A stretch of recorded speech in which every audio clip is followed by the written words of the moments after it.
Hello, everybody. This is the ASMR review show, and for this episode, I'm going to be talking about my favorite video game series of all time, Dead Space. I warn you ahead of time, this is a pretty disturbing video game series. It is quite violent, so not all of the imagery I'm going to be talking about could be relaxing, but maybe you'll stay just to hear my thoughts, or not. You guys decide. I don't care. I'm going to talk about Dead Space because I really like it. So, it's a very lovely image. This was released back in 2008 on Halloween, if I recall correctly. Yes, I do, because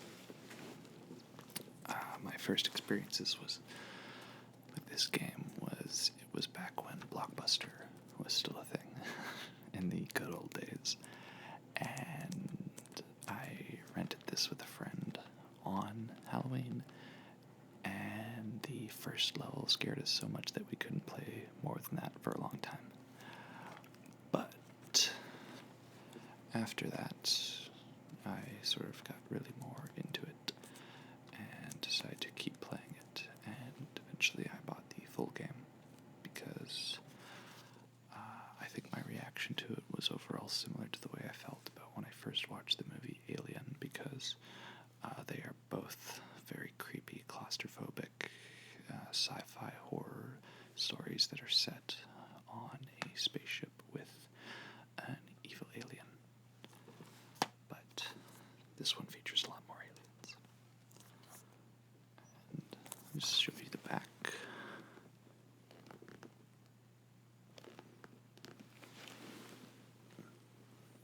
It's a very nice picture.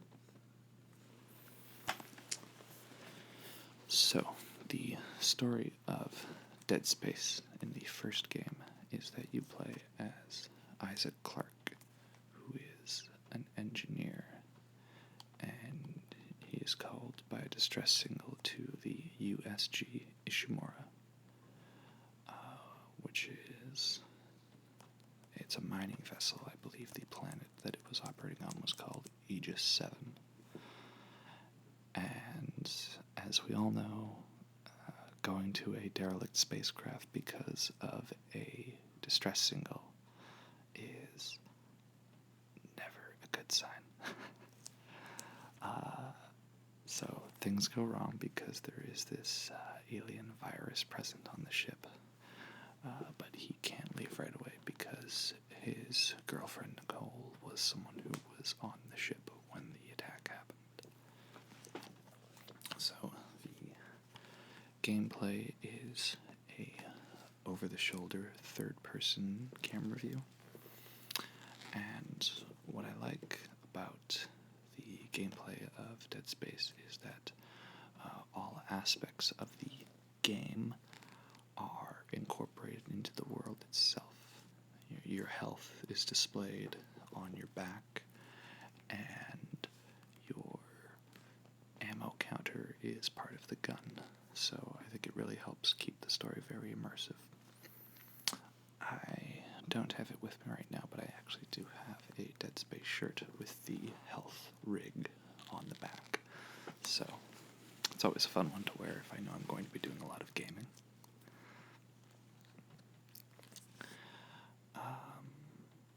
What else can I say about this first one? I don't know.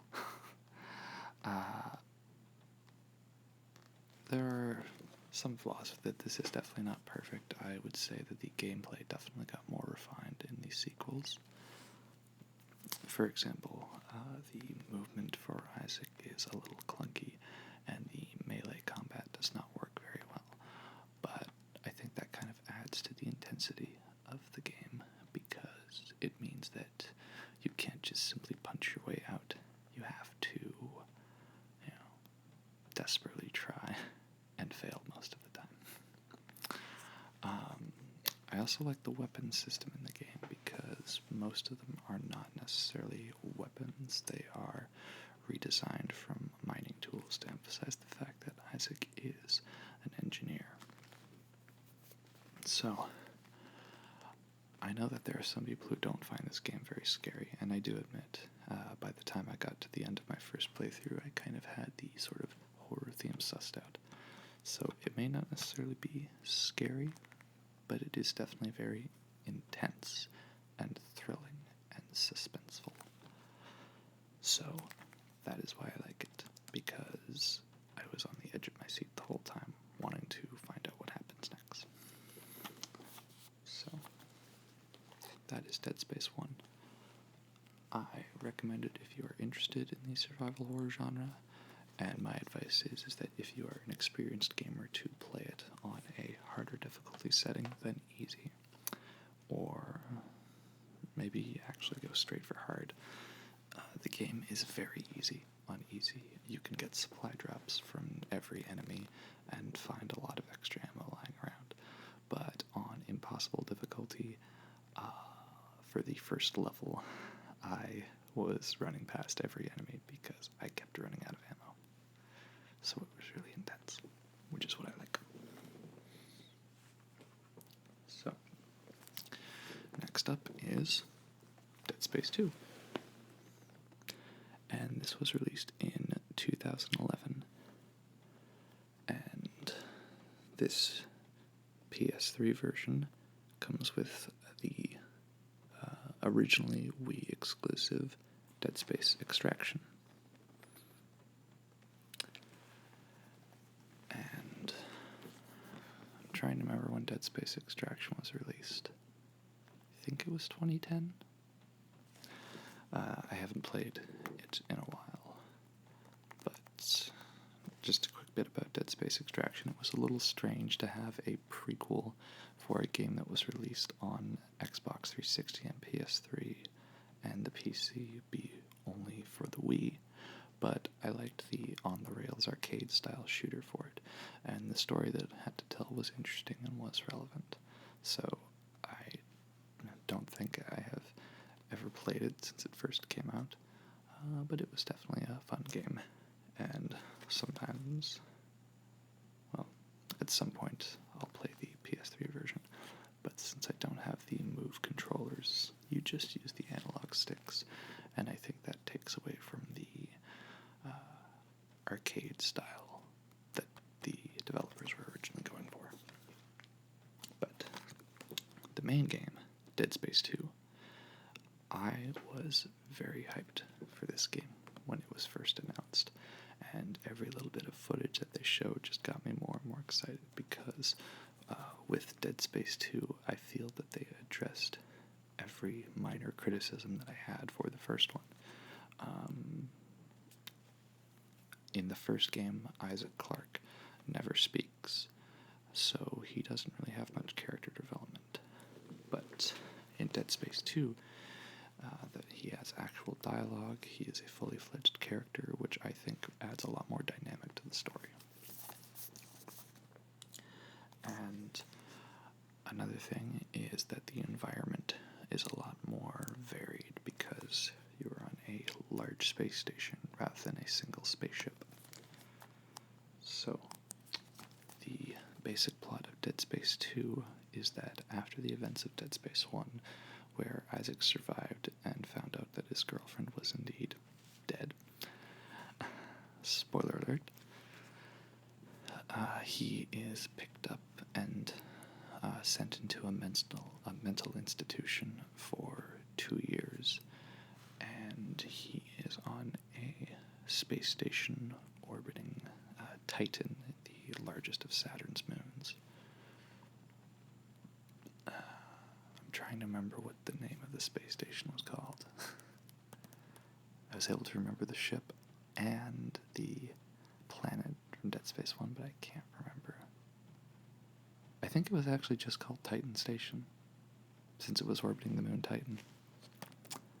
I'll have to fact check that one later, or somebody else can do it for me. That would be nice if you did.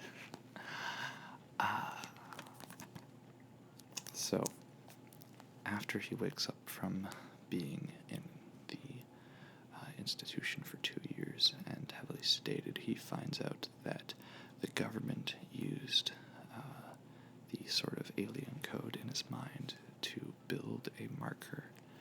And the marker, which I don't think I have a picture of it around here, is it's very similar to the monolith from 2001: A Space Odyssey, and has almost an obelisk type look. And this causes the infection of the necromorphs to spread. But I can't go into too many details as to how that works, because that would be a spoiler for the third game. So, with a new marker built on Titan Station, the infection of the aliens, which are called necromorphs, spreads again. So he has to find a way off the station to survive. I think another big advantage to this game is that it's a little bit more action-oriented, but I don't think it sacrifices the suspense. I could say that it's a little less scary, but it makes up for that with intensity. I know a lot of critics at the time compared the turnover from 1 to 2 similar to the tonal change from Alien to Aliens, and I will probably compare these two franchises a lot, because obviously Dead Space took a lot of inspiration from Alien, but I find there's a lot of unintentional inspirations and connections I can make between them, such as the first Dead Space is very tight and claustrophobic, set mostly on a single spaceship, and the second one has a lot larger of an environment where the character is considered crazy by others, and it's more action-oriented. And like Aliens, Dead Space 2, the second of the trilogy, is my favorite. And currently, I would say Dead Space 2 is probably my favorite game of all time right now. That could change because Mass Effect 2 is giving it some competition, as is Shadow of the Colossus and Metal Gear Solid 3. But I'll talk about those in another video in the future. The main thing to know is that I absolutely love the overall intense experience to Dead Space 2, because since the environment is always changing and there is less of a repetition of areas, it keeps the player on their toes, figuring out what environment they're going to have to encounter next. So I feel that it improved from every small complaint I had about Dead Space 1. And it didn't really give me anything new to complain about. So, great game. And there's a couple of nice pictures on the back there. I can also say that I love the suit design for Dead Space 2, the advanced suit. I was really proud when I finally unlocked that. So, moving on to Dead Space 3. Ta-da! So,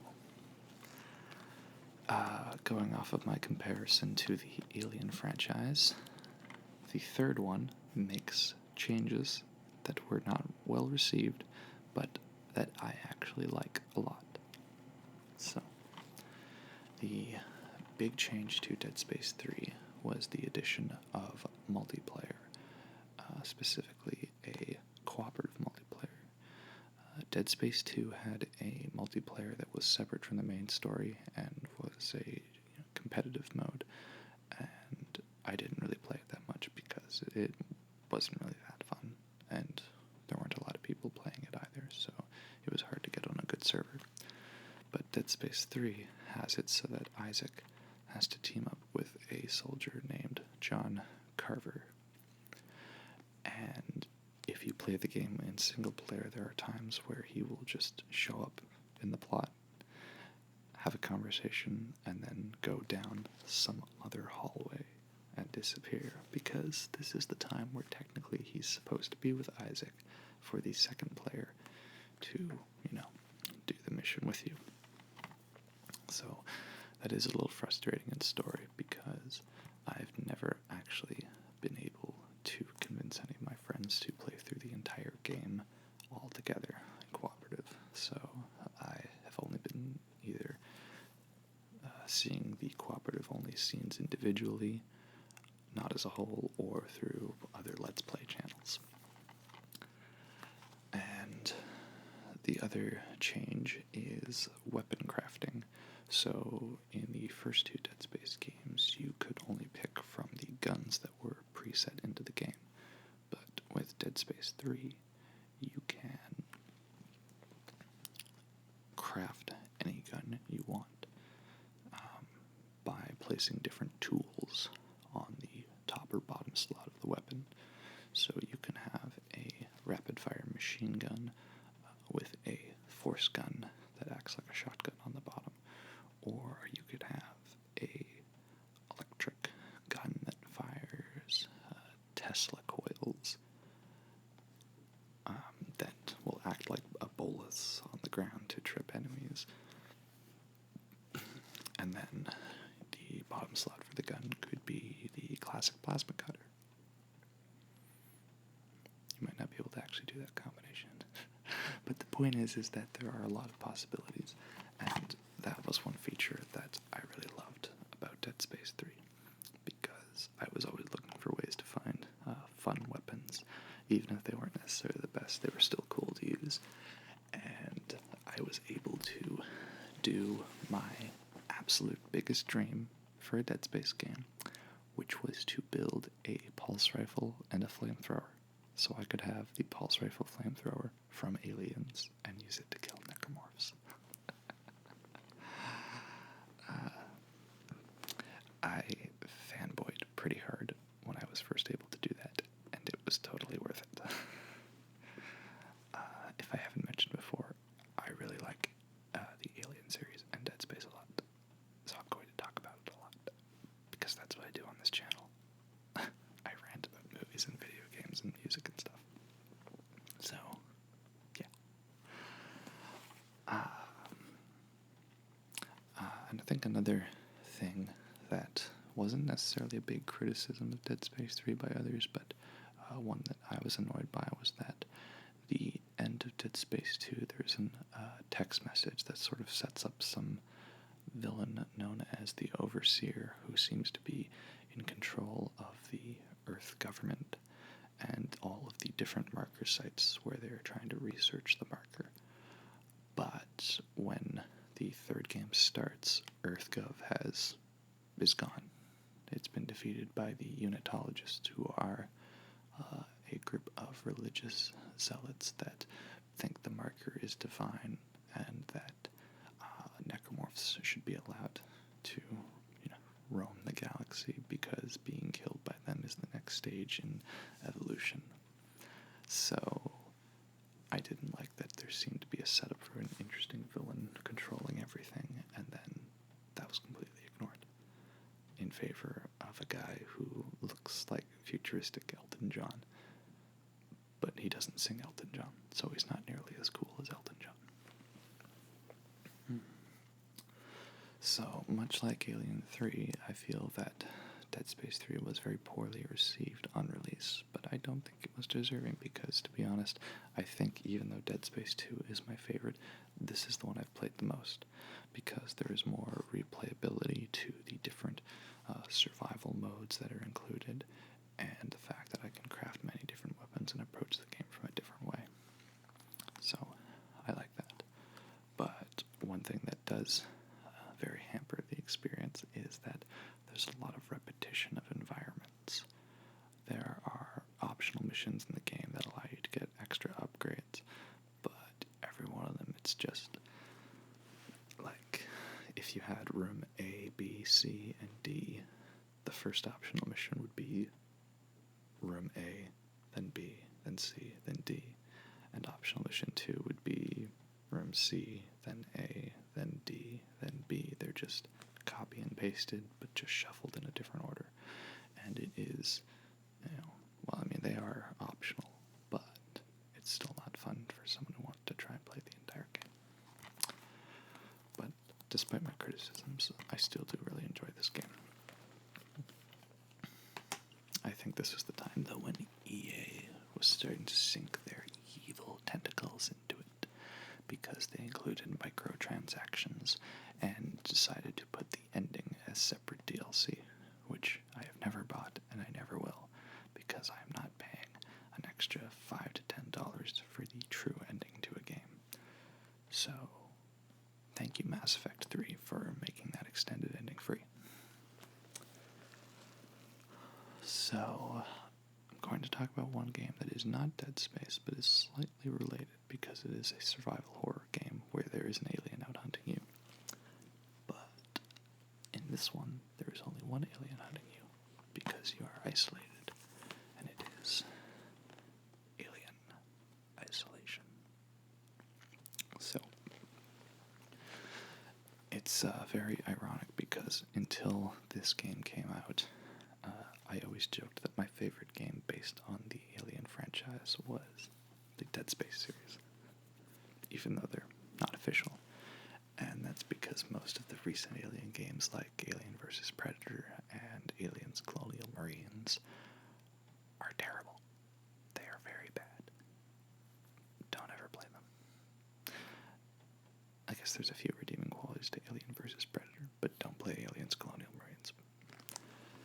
But when I first heard of this game, I was incredibly excited because the style of gameplay is similar to Amnesia, The Dark Descent, or Outlast, where there is one big bad enemy, the alien, and you don't have any weapons that can actually kill the monster. You can only either scare it away with a flamethrower or Molotov, or run and hide behind tables, in the lockers, or under desks. And this game is really, really scary. It took me a while to beat it because I would have to take breaks because my heart was pounding so hard. So, it's good that this game came out because now I can actually say I do have a favorite game based on the Alien franchise that actually is based on the Alien franchise. So, the story for this game also was, I think, very well done because you play as Ripley's daughter, Amanda, in between the events of Alien and Aliens. And you are on a space station similar to the Nostromo, but with a bit more of an open, varied environment because there is a larger sort of district area to it, like a apartment section or a recreational area. But there still are the, long, creepy hallways and dark engineering sections, and yet somehow there's all this condensation built up because Ridley Scott wanted it in the first movie, so everything has to do that now. So, I would only recommend this game if you are very brave or don't scare easily, or you want to be scared, because it is very scary.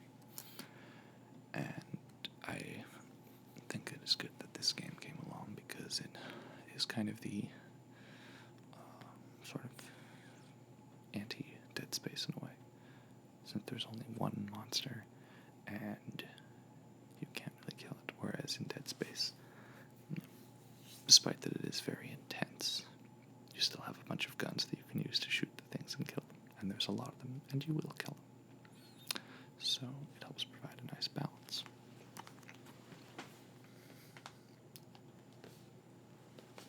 So, overall,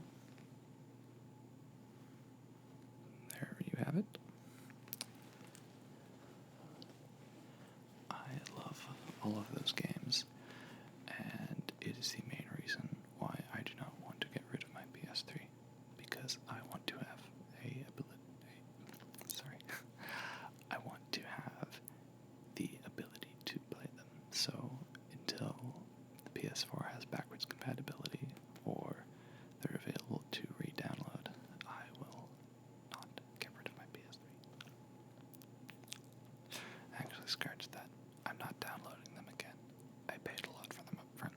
bought each one on release day.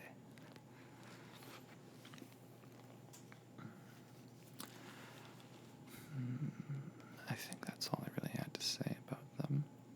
I think this video is a good length so far. I hope this new microphone setup works a little better with the microphone down here rather than off to the side.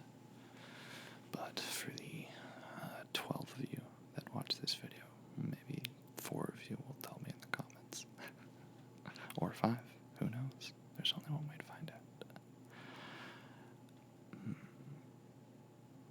Oh, I guess one little tidbit I'll share, which is a spoiler for the first Dead Space, but then again, I already did spoil it at the beginning, so if you already heard that, this won't be that much of a shock. But the chapter titles of each of the 12 levels for Dead Space 1, the first letter of each one, if you line them up, spells out Nicole is dead, which is a clue to the fact that Isaac is delusional because of the marker, and his girlfriend Nicole actually is dead.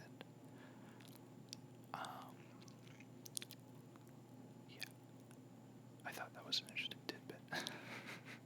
I unfortunately had that spoiled for me while I was playing through the game, but then it seemed kind of obvious at the time, so who knows. So, hopefully you've already played that series. If not, you should, if that seems like something you'd be interested in, because science fiction suspense thrillers that's my thing. So, thank you for watching the ASMR review show,